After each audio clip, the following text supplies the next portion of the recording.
Bismillahirrahmanirrahim. Assalamualaikum warahmatullahi wabarakatuh.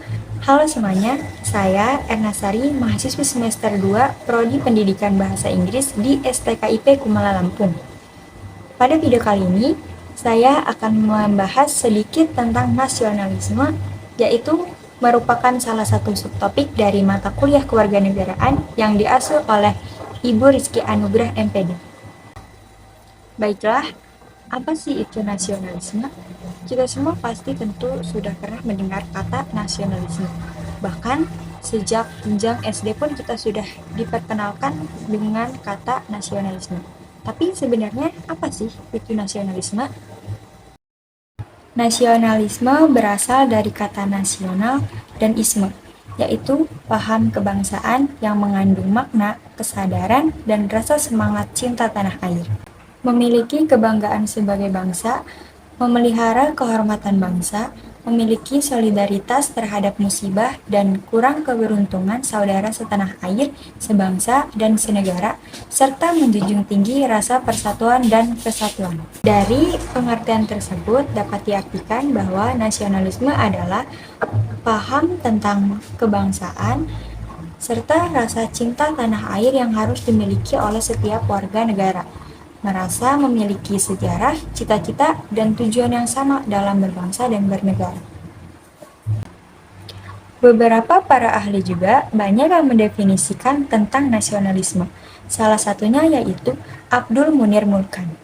Abdul Munir Mulkan mendefinisikan bahwa nasionalisme adalah suatu gagasan mengenai kesatuan kebangsaan dalam suatu wilayah politik kenegaraan. Tujuan nasionalisme adalah untuk mempertahankan keutuhan dan kedaulatan negara, memperkuat rasa persatuan dan kesatuan bangsa, serta meningkatkan kesejahteraan bangsa secara merata. Baiklah teman-teman, kita akan membahas tentang nasionalisme yang ada di Indonesia. Berikut ini adalah latar belakang lahir nasionalisme di Indonesia atau fase nasionalisme di Indonesia. Yang pertama, Gerakan Kebangkitan Rasa Nasionalisme diawali oleh Budi Utomo pada tahun 1908 yang dimotori oleh para mahasiswa kedokteran Scopia dan anak sekolahan di Priai, Jawa yang bersekolah di sekolah yang disediakan oleh Belanda di Jakarta. Yang kedua, Kebangkitan Nasionalisme pada tahun 1928. Yakni 20 tahun pasca kebangkitan nasional, kesadaran untuk menyatukan bangsa, negara, dan bahasa ke dalam satu negara. Sebenarnya, bangsa dan bahasa ini telah disadari oleh pemuda-pemuda yang sudah terkontak-kontak oleh organisasi kedaerahan, seperti Jong Java, Jong Celembes, Jong Sumatera, dan organisasi-organisasi lainnya.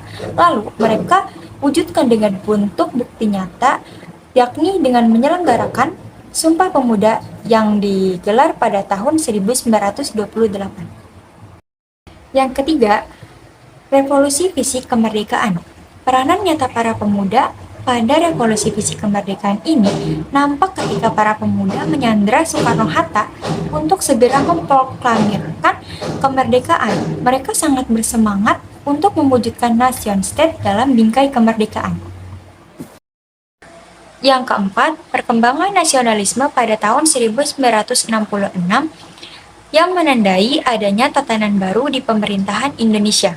Selama 20 tahun pasca kemerdekaan, terjadi huru-hara serta pemberontakan Gestapo beserta eksesnya. Pada saat itu, pemerintahan masa Orde Baru mencampakkan peran mahasiswa dan pemuda yang telah menjadi motor untuk terbentuknya NKRI. Bahkan sampai akhir tahun 1970, pergerakan mahasiswa dalam politik dibatasi geraknya dan lebih banyak dikungkung dalam kuliah-kuliah di kampus. Dan yang terakhir, pada masa reformasi sampai sekarang, nasionalisme tidak berhenti sampai masa Orde Baru saja, tetapi terus bergulir sampai sekarang harus melewati sejarah dan jalan yang panjang. Unsur-unsur nasionalisme. Perasaan nasionalisme atau semangat cinta tanah air tidak timbul dengan sendirinya. Berikut adalah unsur-unsur yang mempengaruhi nasionalisme, yaitu perasaan nasional, watak nasional, batas nasional, peralatan nasional, bahasa nasional, serta agama. Selanjutnya yaitu unsur-unsur identitas nasional, yaitu suku bangsa, kepercayaan dan agama, bahasa dan bangsa, serta kebudayaan. Berikutnya adalah definisi konsep nasionalisme di Indonesia. Yang pertama adalah negara bangsa. Menurut Undang-Undang, negara Indonesia adalah negara kesatuan yang berbentuk republik. Selanjutnya, warga negara. Warga negara menurut Undang-Undang adalah warga asli negara Indonesia yang menjadi penduduk di negara Indonesia. Dan yang terakhir adalah Pancasila sebagai dasar dari negara Indonesia. Berikutnya adalah nasionalisme Indonesia saat ini. Setelah negara Indonesia merdeka, ternyata persoalan tidak berhenti sampai di situ. Bangsa Indonesia harus berjuang dalam perang kemerdekaan antara tahun 1945 sampai 1949 melawan penjajah yang ingin kembali mengambil jajahannya. Nasionalisme kita saat itu benar-benar diuji di tengah politik dan politik divide et impera oleh Belanda. Setelah pengakuan kedaulatan pada tahun 1949, nasionalisme masih terus diuji dengan adanya separatis di berbagai wilayah Indonesia. Setelah itu, pada masa Orde Baru, wacana nasionalisme terus tergeser dengan adanya modernisasi dan industrialisasi.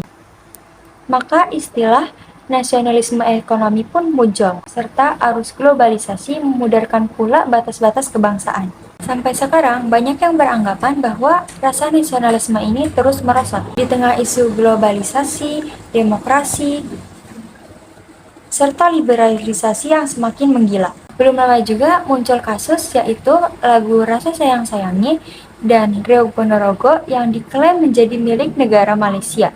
Semangat nasionalisme seakan-akan muncul, tapi anehnya semangat nasionalisme itu muncul ketika ada masalah-masalah tertentu saja. Dan emang benar, kenyataannya rasa nasionalisme itu tidak pernah ada di dalam kehidupan kita sehari-hari.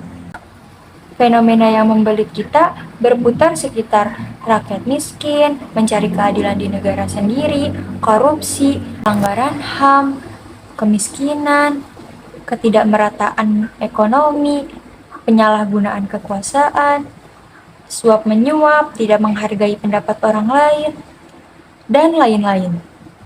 Realitas saat ini sangat menafikan cita-cita yang diagung-agungkan seabad. Itulah potret nasionalisme bangsa kita saat ini. Akhirnya, yang bisa kita lakukan adalah membangkitkan kembali rasa nasionalisme. Namun, bukan rasa nasionalisme seabad yang lalu, tetapi adalah rasa nasionalisme yang bisa mengatasi masalah-masalah. Bagaimana caranya bisa menghormati orang lain, bersikap disiplin, bersikap jujur, toleransi, tidak korupsi, dan mempertahankan eksistensi nasionalisme di negara kita. Faktor-faktor yang memengaruhi melemahnya nasionalisme.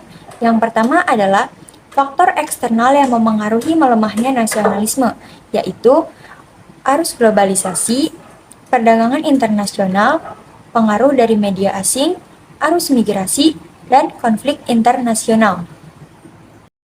Selanjutnya yaitu faktor internal yang mempengaruhi melemahnya nasionalisme. Yang pertama, ketidakseimbangan ekonomi. Yang kedua, ketidakadilan sosial. Yang ketiga, korupsi dan kecurangan. Yang keempat, polarisasi politik. Yang kelima, kurangnya pendidikan dan kesadaran. Dan yang terakhir, perubahan budaya dan nilai-nilai.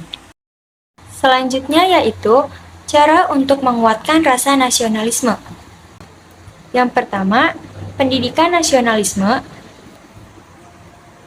keterlibatan masyarakat, kegiatan kebangsaan, promosi kebanggaan nasional, pemupukan kesadaran sejarah, kebijakan dari pemerintah yang mendukung, penguatan identitas lokal, dan yang terakhir, penggunaan simbol. Untuk menggerakkan pembangunan, maka nasionalisme adalah modal awal pembangunan. Karena yang akan membangun negara adalah warga negara itu sendiri.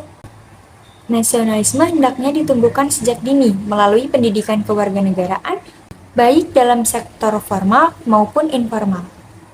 Warga negara, khususnya pemuda, hendaknya lebih menghargai dan menjiwai serta melestarikan identitas negara, seperti bahasa, adat, budaya, lagu kebangsaan, dan demi menumbuhkan semangat nasionalisme agar tidak terbawa arus negatif dalam era globalisasi saat ini.